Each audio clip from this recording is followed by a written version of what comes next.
I'm going to breakfast now. It's cold. I brought out my big jacket, and also I realized I should have washed this jacket before I came here.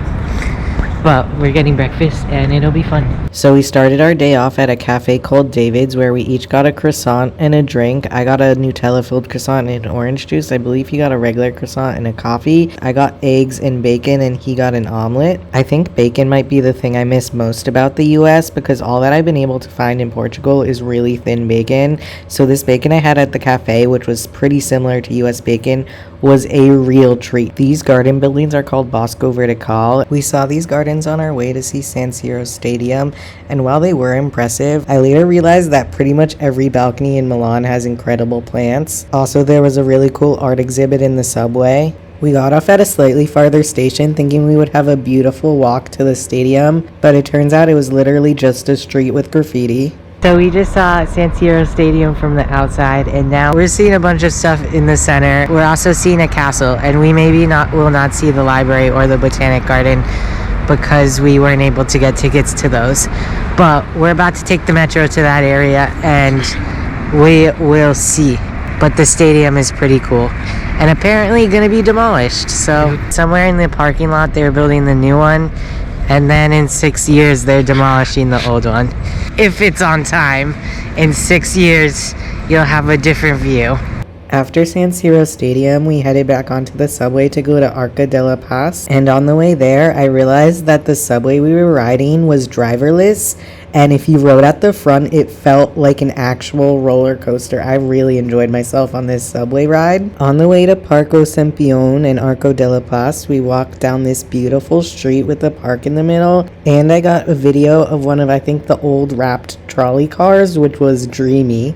The arch was basically an entrance to the park, and it was very pretty, and there was a nice square where people could hang out. Well, I guess not square. There was a nice circle where people could hang out and chill in all sorts of weather. The park itself was quite pretty, but honestly it really reminded me of kind of Central Park or even the Boston Garden.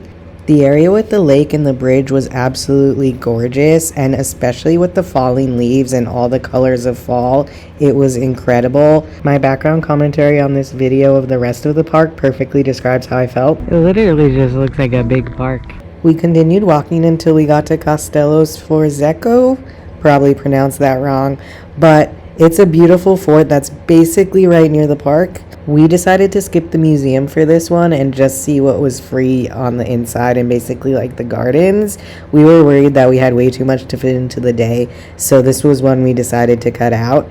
The gardens themselves were beautiful, and there were definitely a few picture perfect opportunities within there, and it was also really cool to see some of the Italian history. I also really loved this fountain that was at one of the exits. It really framed the neighborhood that we were about to enter, called Brera, which is like the arts district, beautifully.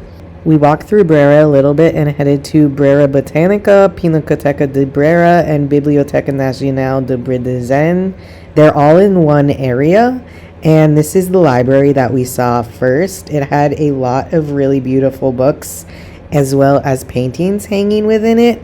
And throughout the whole museum, there was also a lot of different fashion exhibits, as you can see right here.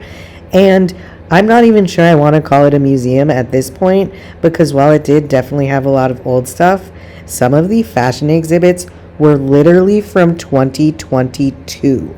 So that just made me feel incredibly old, seeing something from 2022 in the museum. It was incredibly beautiful, and I don't think I did a lot of the fashion justice with the clips I took.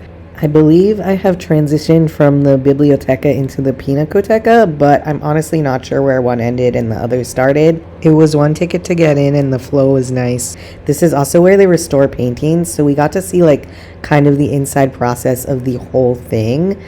One thing that was cool is this is not just a museum, but it's also an art school. So we got to see part of some type of school ceremony while we were waiting to enter. Also, I absolutely love that sparkly dress. This painting was also called The Last Supper, and I was very confused, but turns out there are multiple Last Supper paintings, and it was not the one I had thought of when I heard The Last Supper. We then headed into Brera Botanico, which is like the Botanic Gardens, but since it was the end of fall or start of winter, there really wasn't much of anything blooming in this garden. So we visited everything we wanted to for today, and we thought we had a full day of tourism scheduled. It's 1:30 p.m. So now we're trying to figure out what to do in the afternoon. We decided to just start our evening plans early and ended up in Navigli, which is the area where there are canals in Milan. This area was beautiful. Like, I absolutely love the canals and the streets, and it was also pretty cheap. You could get pretty good happy hour deals and very well priced souvenirs.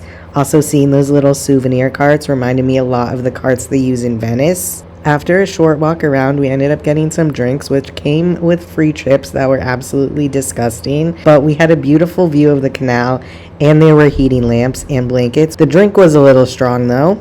I did a little shopping while I was there and got a book in Italian for my mom and a toy for my dog, as well as a new dog collar tag. We also ended up getting a second drink, which I got, I think, a limoncello spritz, before we headed over to Rosso Pomodoro for dinner.